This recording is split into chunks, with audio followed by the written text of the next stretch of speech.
This episode is about how you can use the tuning forks with other modalities out there.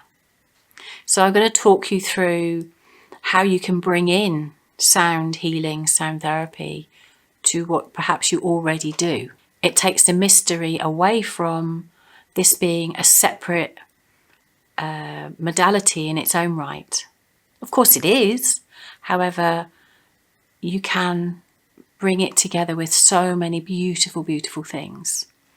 And one of which is obviously something very, very close to my heart, is EFT. Now, we do have an amazing life trainee educator, Patricia, who has a series on EFT. So I'm not here teaching you EFT. I'm actually want to share with you how I use it for meridian energy and sound. So what we do, first of all, is we listen. That's the very first thing you do, is you listen.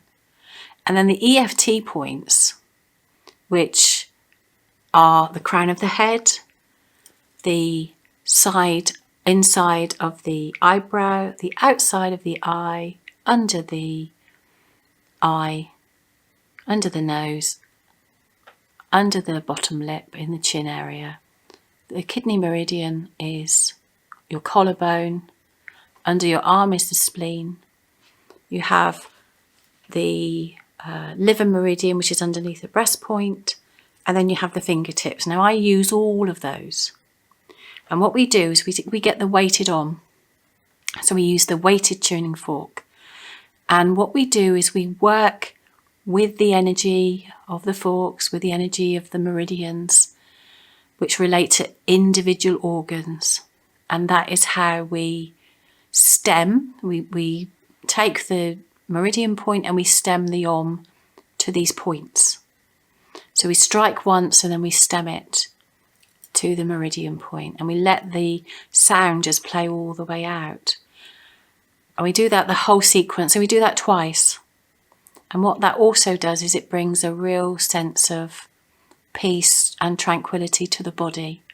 So you're working with that, the Oriental system, the Chinese medicine system of working with meridians, and you're bringing almost a modern day approach to stimulating and allowing the energy to become free. And what you find, and what a lot of people find, is that they get an enormous sense of peace.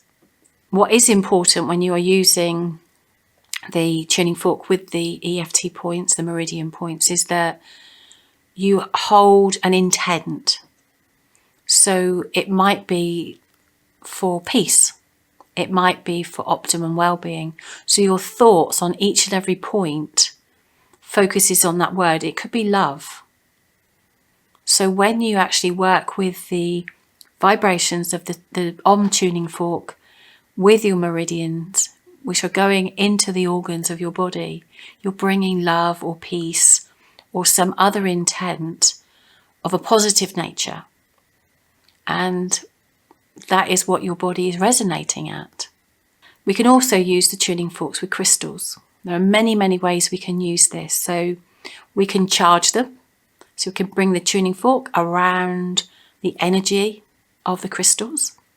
So we strike the tuning forks, the crystals are laid out, and you're bringing the vibration over the energy of them.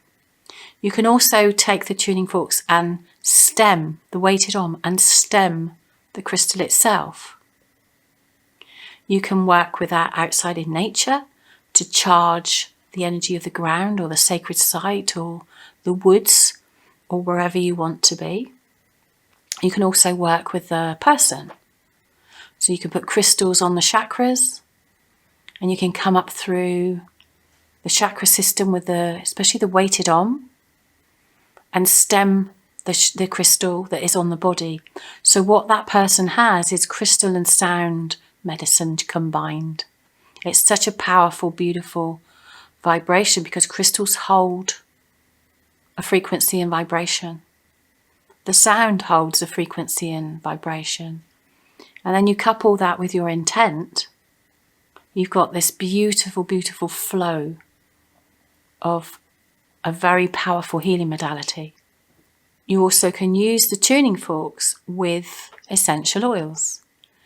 And there is a beautiful series created by Louise on essential oils. And I'm just going to share with you here how to use them, essential oils with tuning forks. So I explained in a previous episode that I went to America and I worked with wild animals. What those wild animals showed me was that the sense of smell was the primary sense that they used. So I was working with wolves and bears, and they would come to me. I would have the tuning fork. They were in a compound, and I would strike the tuning fork, and the very first thing they did was they smelt the sound, which was incredible because I'd never had that with domestic animals as such.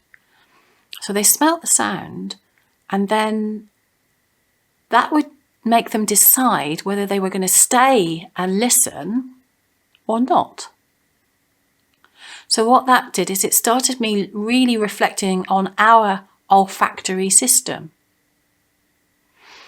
And I started smelling the tuning fork just as sound. I thought, oh yeah, I can really feel that. However, when I picked up some essential oils and I popped a little drop of essential oil on the very tip of the prong, then I put the tuning fork in front of my nose to smell and to breathe, it added a whole different dimension. So again, I had the vibrational healing property of the essential oil coupled with the healing vibration of the tuning fork. So I did that with both the Om and the 528, and they just delivered a slightly different vibration depending on the frequency of what I breathed in. It's such a powerful modality. So you're breathing that into your nervous system, your body, your cells, your molecules, and your atoms. So it's an extremely powerful combination. One way you can also work with the tuning forks, and again we're talking about the Om, is there's a Hawaiian prayer called Ho'oponopono. And that is a prayer of forgiveness. And it's a prayer of forgiveness of your own heart to a thought or a feeling. So the prayer says, I'm sorry, please forgive me, I love you, thank you. So this prayer is universally used for healing yourself, for using healing to situations beyond yourself. And to working with it with the tuning fork is, as we discussed, using it with the chakras. You strike the tuning fork and you're going through your chakras.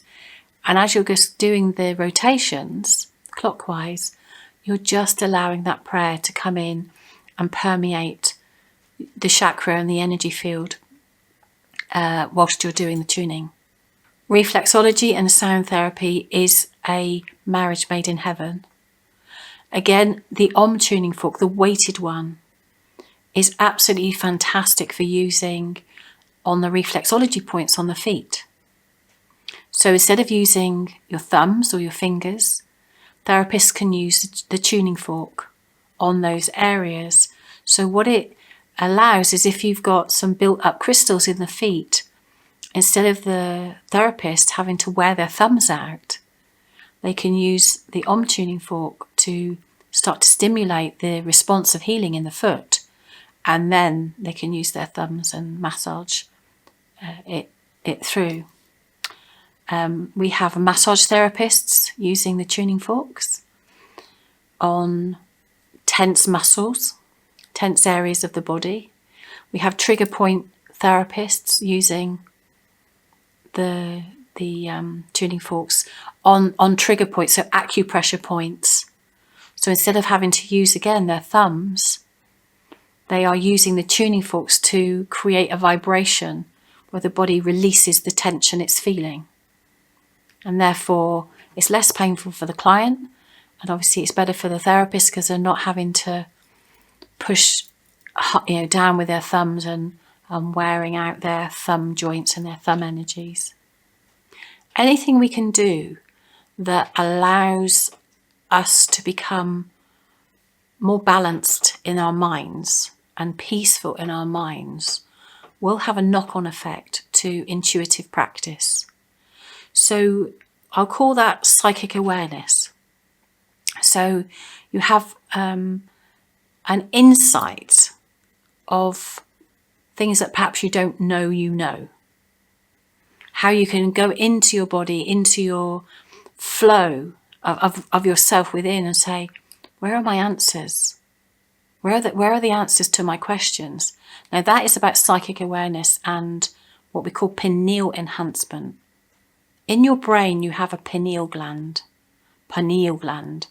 and that is the most prolific little tiny gland in your body, and it has a massive blood supply going through it every single day.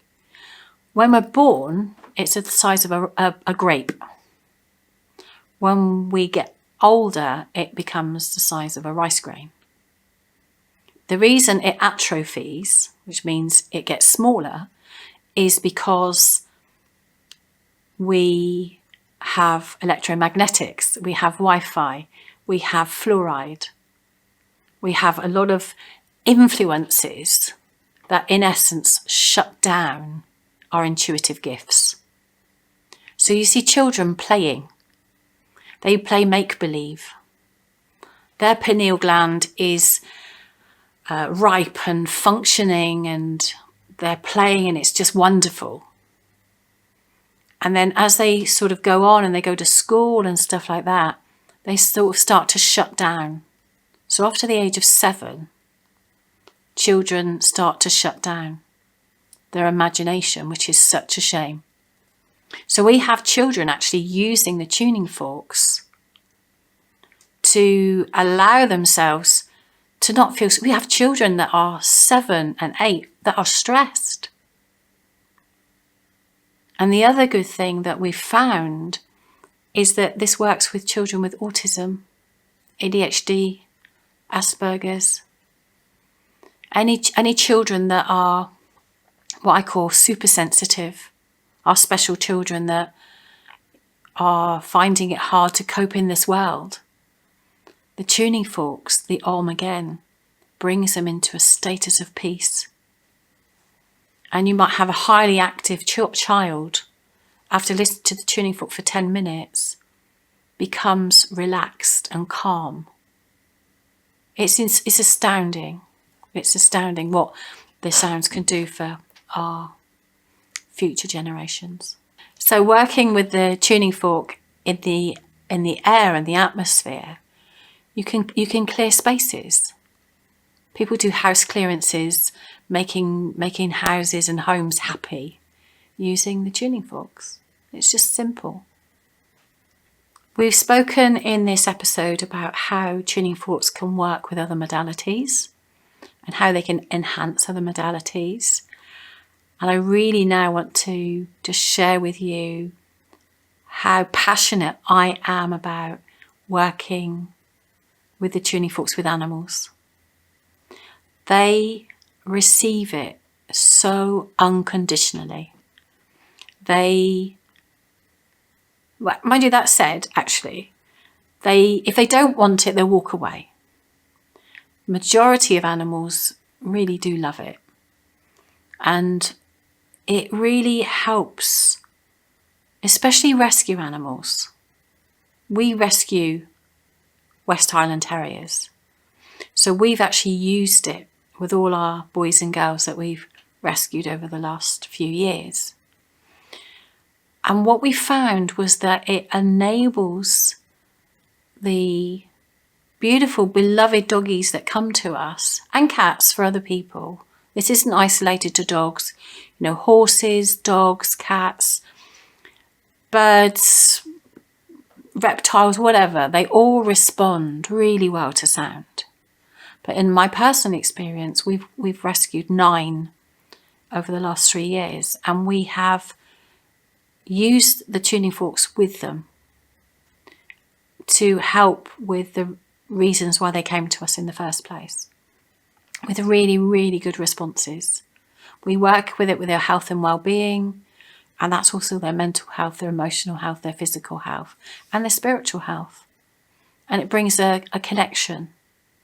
So whether they're with us for palliative care in a few weeks, or whether they're with us for a few years, they all receive the sound, and it really helps them to integrate back into a new family, into a new way of feeling love. So I'm absolutely passionate about working with animals. I love it. It's something that at every opportunity I'll be found working with a dog or a horse or a cat or something. And people can do it for their own pets. They can just sit there, and if they're doing their own tuning, what you'll find is the dog will come and sit on them, or the cat will sit on their lap and begin purring. So you have a double frequency whammy of purring and sound, which is lovely.